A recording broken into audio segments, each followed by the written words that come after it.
everybody, and welcome to Weld Fever. On today's episode, we are going to begin part 2 of our mag drill review. So the first thing I need to do is I need to remove this quick change chuck, which you notice I put in that little removal pin in the slot there, and gave it a little tap, and that allowed me to remove the quick change chuck. It was actually very easy. The fit and finish on all these products are so good that once you seat them in there, you hardly even need to tap them in. You just put them in there and they seat themselves, and the fit is great. So no need to do much. And then after that, to take them out, you just insert that pin and just give it a little tap and release it. You see now I have the standard drill chuck in there, and I really just seated it with my hand, and it seemed like it was fine. But just to be on the safe side, I gave it another couple of taps with a mallet there, rubber mallet, just not to disturb anything. Anyhow, if you recall from our last video, and I'll have a link to it if you haven't seen it, this is the MAB 485 SB magnetic drill by BDS Maschinen. We were fortunate enough to receive one of these for review, and thus far I have been 100% impressed with this product. It is fit and finish wise second to none. It is a very powerful machine. It does not bog down. It does not have any trouble cutting through or drilling through anything. And it is a very nice looking machine. It comes with tons of accessories, and everything that I have used thus far has been of the highest quality. It really has. Now you see I have a drill bit put in there, and this drill bit was actually provided to me by the company. And I'm about to drill. I have it on a low setting. And that's what you need to do when you're drilling steel, is put a low setting on it, and a slower speed, I should say. Another thing you have to do when you're drilling steel is to bear down and to provide constant pressure. Now you don't want to bog it down, obviously. You want to go in there at a smooth, steady pace, but you do want to put a little downward pressure on this so that you can get some some actual metal out of this. You got to bite into it. If your pressure is not heavy enough, you could just spin on the surface there and actually overheat the bit and draw the temper out of it, at which case you would have a very dull drill bit very quick, and nothing would get done. Anyhow, continuing on, as you can see, this drill bit is of the finest quality. It is getting right through this material like nothing. I'm just stopping periodically to add a little bit of lubricating fluid just to prevent any bogging down of this blade, to make the process go a little bit smoother and to prevent any overheating. But it's doing fantastically well, and it's through that quickly. Normally you want to step up and use a smaller drill bit. This bit is just right under a half an inch in diameter, and it performed amazingly well. I am very, very impressed by it. Anyhow, let's move on. You can see I have some threads in that first one, and that was kind of a test hole. So I'm going to go ahead and I'm going to drill yet another hole here, just for the sake of allowing you to be able to see its performance once again. Now, I have not put any kind of a punch in this at all. I have not started it off in any way, shape, or form. I merely put a little bit of lubricating or cutting oil down and started it up and started plunging right into it. And as you can see, again, the quality of this drill bit, it's very sharp, and it's a very quality, made out of quality steel, and it's just going right into it. And I couldn't be happier, and having no problems whatsoever. You can see the chips coming out of it are looking very nice. It's a good amount of material being taken out per revolution there. And yeah, it's working out really well. So we'll continue to watch what's going on here. And if you haven't already guessed it, what we're going to be doing next is we're actually going to be tapping this for some threads. Okay, and we're going to tap it for a 1/2 inch bolt. And so this is the pilot hole, or the starter hole for that tap. And you can see to the right there I have one, a little experimental one, and I just wanted to at least give it a shot here before I actually did it on camera for you guys. Alright, so now you can see I put the tap in, and here's the beauty of this. The machine has an extremely low setting. Low, low, low and slow. And as you can see, it is going very, very slow. And here's the beauty of it. I started this bit in to the hole, and of course it's perfectly aligned because it's right where it was when I drilled it. And it started to feed itself. In other words, it started to thread itself in, and so I no longer had to actually feed it into it. It just fed, self-fed. And the process could not be easier. And what makes this even better is that this machine has a reverse. And so once I'm through and through, I stop the bit, I turned it off, put it in reverse, and allowed it to back itself out. Doesn't get any easier than that, folks. I mean, this was great. I don't know if any of you have ever done some tapping of threads. It can be a pain, a big pain. But thanks to this system, not at all. It's easy. Very, very easy. Well, you got the tail end of it, but I thought it was really great. I'll go ahead and plunge it forward this time so you can see how it goes in.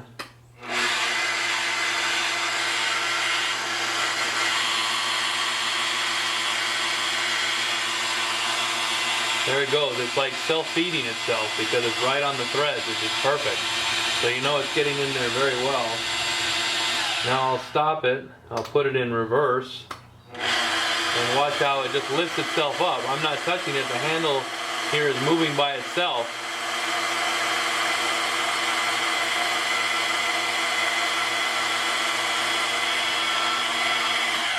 There we have it, and it's backed itself all the way out. So that's really great. I mean, doesn't get any easier than that. Really nice. So long as you have it on low speed and at the slowest speed possible from the little dial. Okay, let's see how this hole came out. Okay, here's the end result, and this was at first a trial one that I did just to test out the system, see how it goes. And this is the one we just got done filming. So here is these are half-inch thread tap that we put in there. So here's a bolt, half-inch bolt, and we're going to go ahead and screw this in, and it works perfectly. Okay, one of the greatest features of this drill and its magnetic property here, its magnetic base, is its ability to be able to be hung from different positions. Now, if you can't tell, I'm down here, and this is actually pretty high up here in my shop, and this is now being hung in a vertical position. So I have this affixed. I have this chain here that was included. The only problem is that there's really no hard and fast places to connect this to, and the manual, as far as I saw, didn't really recommend where to affix this. It is a safety chain. In case it falls, it doesn't completely fall, but in a vertical situation, I don't know how in the heck you could possibly keep it from falling down should the magnet fail. You'd probably have to anchor it to something and do something a little bit more secure than what we have here. But if you were doing it upside down or overhead, then most definitely this would keep it from falling. But yeah, I think you have to be a little craftier when it comes to this chain in a vertical position. In the interest of time, and given the fact that I'm not in an actual work situation right now and I'm able to pretty much get out of the way if something happens here because I'm not going to get too close to it, I think we'll be okay. But I would highly recommend that if you're going to do this in the vertical position, that you figure out something a little bit better than what I'm doing right here. Okay, let's go ahead and I'm going to turn this guy on and see what happens. Here we go.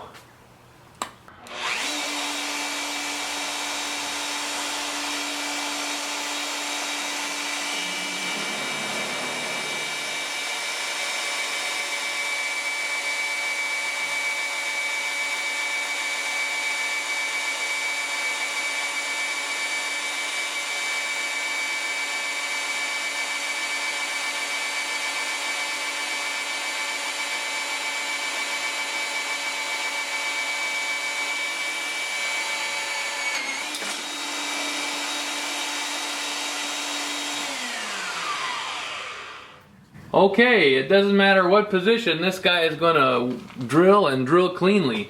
The only thing I must caution you against is that these chips falling down are very hot, so you want to have protective, definitely, without question, at the very minimum, some good safety glasses, but a face shield would be much better for this. Also, some gloves wouldn't hurt, and something to protect your skin from this hot debris that's coming out. And as soon as this punched through, the plug came through on the other side and it kind of shot across. So you want to make sure that whoever's on, the other side, the side opposite of where the hole's coming out, is clear of people or anything that could be breakable. Heaven forbid there should be some glass in that direction. I think that'd be the end of it. So anyway, if you abide by those safety precautions, I don't see how you could be disappointed with this. This thing drilled every bit as easily, and the hole is just as perfect as it was in the flat position. So this drill, I can't say enough good things about it. It's fantastic. Okay, so as you can see, we have basically taken this thing through all of its paces now. As far as I know, we have taken it through the actual drilling process with the cutters, special annular cutters. We have put on the standard drill bit on this using the standard drill chuck, and that worked flawlessly. The annular cutters also worked flawlessly. The holes were fantastic. What else? We have actually tapped a hole, and that went extremely well, made the process very easy.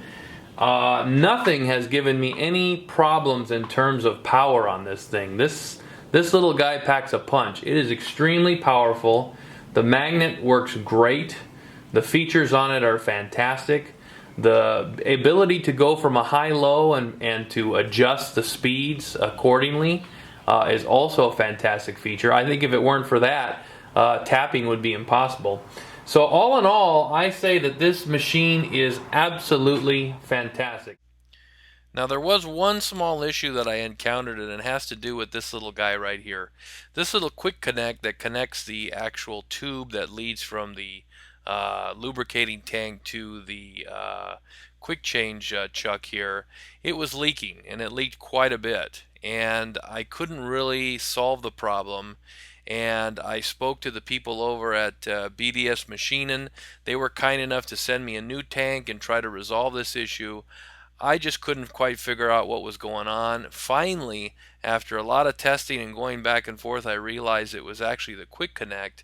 And here's a picture of it now, and you'll see that this little thing here is very much like a quick connect on a air compressor. So I'm going to see about getting another one, but like I said, in the meantime, it works well without it. Now the only hitch up to not having it connected in there is that if you need to remove the chuck for the annular cutters to put in a standard drill chuck, then it's a little bit of an inconvenience because you're going to have to pull the thing out in order for the quick change chuck to not be dangling there. But there won't be a leakage problem because once you seal the tank, it doesn't come through any longer. The only other recommendation I have is that once you shut down the unit, you need to make sure to clean out the quick change chuck so that you don't have any leaking problems. Other than that, it works great. In terms of its power, its durability, its cutting quality, its attachments, the quality of the machine, the craftsmanship, the fit and finish, even the case that it came in, the annular cutters, the drill bit, the standard drill bit that I got, the twist drill bit was fantastic, of the highest quality I've ever used, I think. And even the tap that I was giving was fantastic.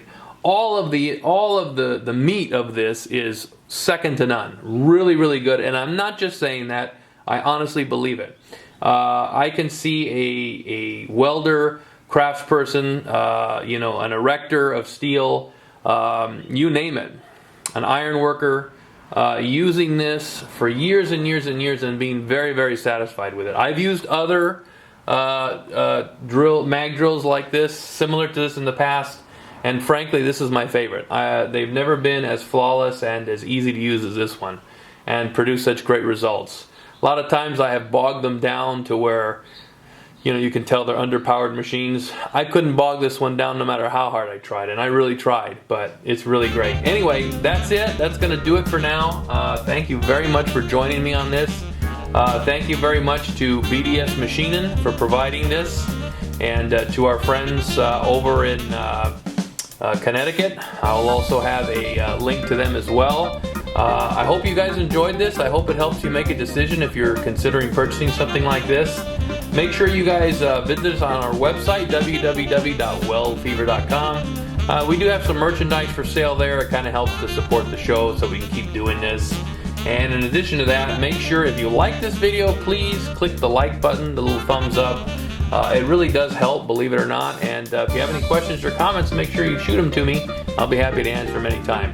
Okay, take care, and we'll see you on the next one. Bye-bye.